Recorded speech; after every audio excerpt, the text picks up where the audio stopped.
Olá pessoal, aqui é o professor Paulo Henrique, da disciplina de Meteorologia e Climatologia Agrícola, e hoje a gente vai falar um pouquinho sobre o ClimateGate, o ciclo solar e algumas outras polêmicas que a gente tem aí. Antes de falar do ClimateGate, a gente tem que relembrar a ideia de efeito estufa e camada de ozônio. Vocês já viram isso nos livros aí desde o primário, né? Passando pelo médio, superior, né? Então, essa questão do efeito estufa, que seria uma, uma proteção da Terra, né? E da camada de ozônio, que cria uma proteção extra contra os raios ultravioletas, certo? E o que tem a ver o ClimateGate com esse negócio? Bom, o ClimateGate foi um escândalo e veio meio que derrubar um pouco essas teorias, ou melhor dizendo, veio dar mais força para as teorias contrárias a essas duas. Tá? Então, basicamente, o ClimateGate foi o fato descobriram que cientistas estavam forjando os dados sobre a influência humana no aquecimento global. Entendam que as mudanças climáticas elas existem, sempre existiram e sempre vão existir. A questão é a influência humana aqui, nesse caso. Tá? Então, o ClimateGate foi uma invasão hacker em vários servidores de climatologistas britânicos aí, e eles conseguiram roubar aí praticamente todos os e-mails que eles tinham trocado durante 13 anos, né? Ocorreu isso em 2009, certo? E o que se descobriu, então, foi um grande escândalo científico mesmo, porque a galera estava simplesmente ah, mudando os dados, ou adaptando os dados, melhor dizendo, para confirmar as teorias dele. Isso é justamente o que os cientistas não devem fazer, né? Eles devem criar teorias para explicar os dados, e não modificar os dados para bater com as teorias que eles querem, né? Então, o pessoal bate muito em cima dessa tecla aí, que essa galera aqui é a galera que criou todos os protocolos, né, de carbono, não sei o quê. Então, existe essa teoria aí de que foi vinculado isso com o governo, vamos dizer assim. Mas o fato é que, sim, os dados foram forjados e isso veio a público. Tá? Como assim, então? Bom, pessoal, você entender, a atmosfera sempre está mudando e o clima sempre está mudando, né? Então, aqui a gente tem uma estimativa aqui de dióxido de carbono, metano, oxigênio na atmosfera terrestre a partir de 4,5 bilhões de anos atrás, né? Até zero, que é hoje aqui. Então, se vocês olharem, o dióxido de carbono já foi muito alto, né? Deu uma caída, depois subiu de novo, aí caiu, teve um certo aumento aqui, depois diminuiu novamente, e agora a gente tem uma tendência leve de aumentar, né? E o oxigênio ele fez o caminho contrário, ele era muito pouco, né, na atmosfera e teve um aumento significativo e depois outro aumento significativo aí, certo? O metano ele era também pequeno, subiu e desceu. E hoje a gente tem essa condição aí. Então a gente sabe disso por estudos científicos, né? E aí o pessoal alega que esse CO2 aqui não é tão responsável assim pelas mudanças climáticas quanto o pessoal, os cientistas alardeavam antigamente, né? E aí a questão do ClimateGate veio para mostrar assim que realmente tem alguma coisa errada nessas previsões. Tá? Então, quais são as maneiras de ver essas coisas aqui, as mudanças climáticas, por exemplo, ou as mudanças na atmosfera? A gente pode ver as mudanças climáticas através do estudo dos anéis das árvores, né? Então, a gente tem aí anéis maiores em épocas que chovem bem e anéis menores em épocas de escassez de chuva, né? A gente tem ainda cicatrizes aí que podem mostrar algum incêndio, neve ou alguma coisa nesse sentido. Tá? E também tem outros fatores que podem influenciar o clima, né? Só para citar um exemplo aqui, a gente tem os vulcões que podem então criar uma camada de nuvens aí, né, com cinzas, e essa cinza sim vai realmente causar um processo de mudança climática muito severo. Tá? A gente já teve casos assim no mundo registrados, se vocês pesquisarem, vocês vão ver vários e vários casos onde a temperatura da Terra diminuiu por conta da erupção de um vulcão. Tá? Mas ela também pode aumentar. Isso é muito relativo, porque depende muito do tipo de substância que esse vulcão está emitindo, do albedo aqui, que vai ser a reflexão desses raios solares que vão vir aí por essas cinzas, né, das reações aqui que vão ter químicas, e aí, né, todo um processo que vai mudar o clima na Terra. E um outro processo que está diretamente relacionado com o clima na Terra é o ciclo solar. Tá? Mas o que é o ciclo solar? Bom, o ciclo solar basicamente é o número de manchas que a gente mede aí, a gente chama de ciclo solar, porque o Sol ele tem, como é que eu vou dizer para vocês? Ele tem esses máximos e esses mínimos aí. Estão vendo? Esses máximos aqui são as manchas solares que a gente está vendo. Tá? E de tempos em tempos, ele tem esse máximo e esse mínimo. E ocorre uma coisa muito estranha no Sol, que é a inversão dos polos. Então, de tempos em tempos, o Sol vai para o máximo, vai no mínimo. Quando ele chega no mínimo, os polos se invertem. O Sul vai para o Norte vai para o Sul. Tá? Se vocês quiserem entender um pouquinho mais sobre isso, também tem outros materiais na internet. Mas isso é basicamente a cada 11 anos, não é exatamente, mas é aproximadamente, certo? E acontece essa inversão dos polos, então. Tá? Então, o Sol ele sai do mínimo, vai para o máximo, e aí volta para o mínimo, ocorre a inversão solar dos polos, né? Tá? Mas a gente também tem outros ciclos. O de 88 anos aproximadamente, esse varia um pouquinho mais, seriam esses ciclos aqui em amarelo. Estão vendo? Tá? A gente tem esses ciclos aqui de 11 anos, estão vendo? E aí vários ciclos de 11 anos, né? E a gente tem um ciclo maior aqui, que tem aproximadamente 88 anos. Tá? Que o Sol, então, ele vai aumentando aí e depois diminui a sua quantidade de manchas solares e com isso a emissão de radiação também, certo? A gente também tem ciclos maiores de 200 anos, que são esses que vocês estão vendo aqui, ó, em verde, onde eu tenho basicamente um mínimo, depois de um tempo eu tenho um mínimo do Sol. Tá? Então eu tenho um tempo, um mínimo do Sol, depois mais um tempo, um mínimo do Sol. Entenderam?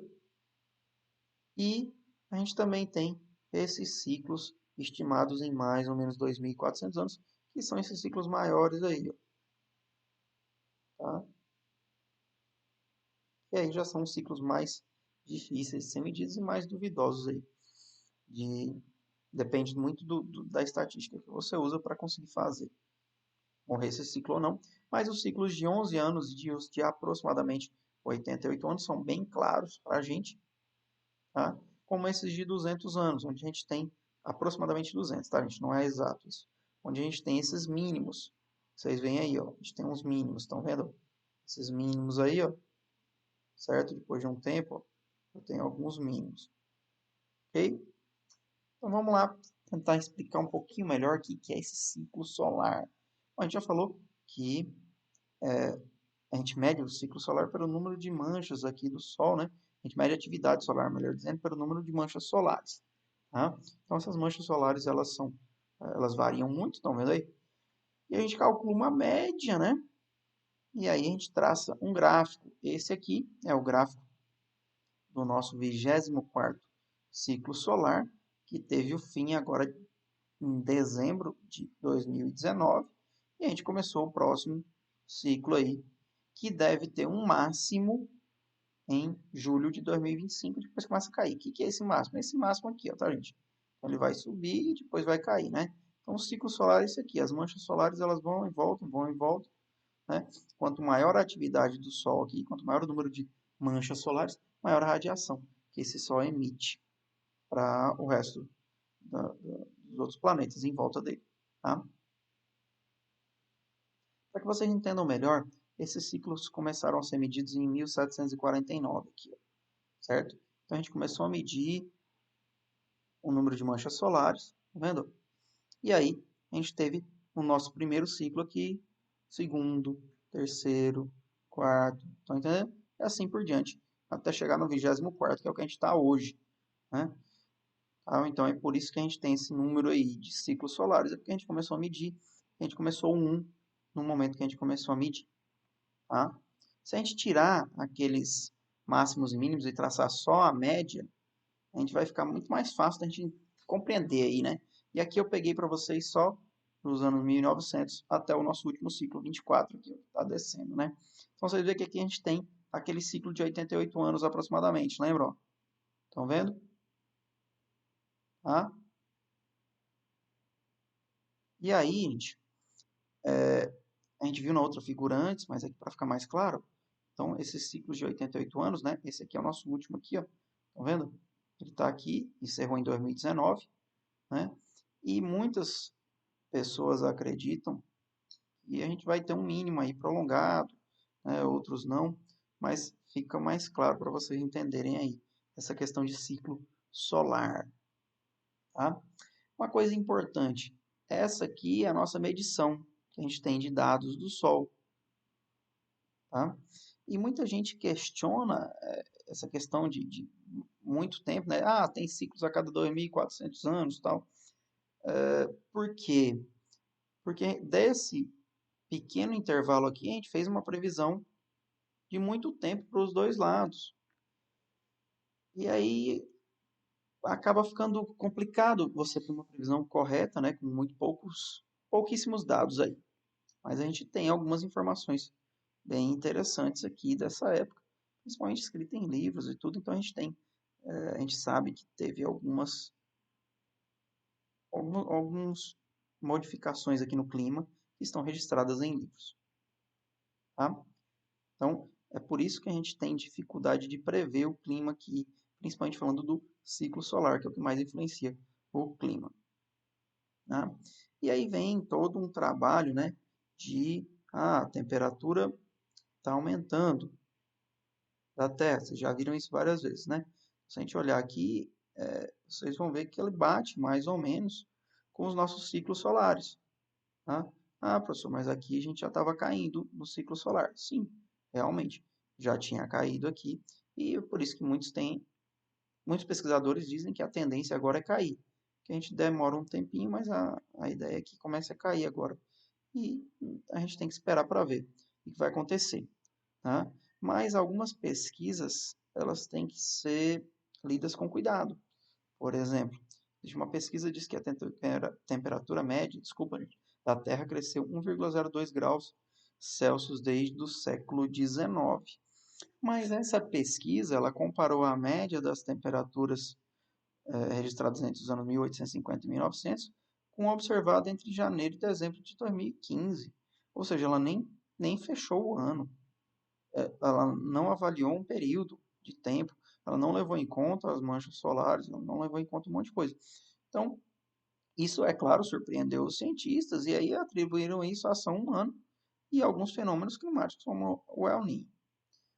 Mas é uma pesquisa muito duvidosa, né? E foi publicada aí em várias mídias, né? Como vocês estão vendo ali embaixo, nas referências, certo? Então, é importante que quando a gente faça uma pesquisa, a gente tenha o cuidado de fazê-la de maneira com que ela seja correta, né? Com que ela realmente faça uma previsão adequada dos números.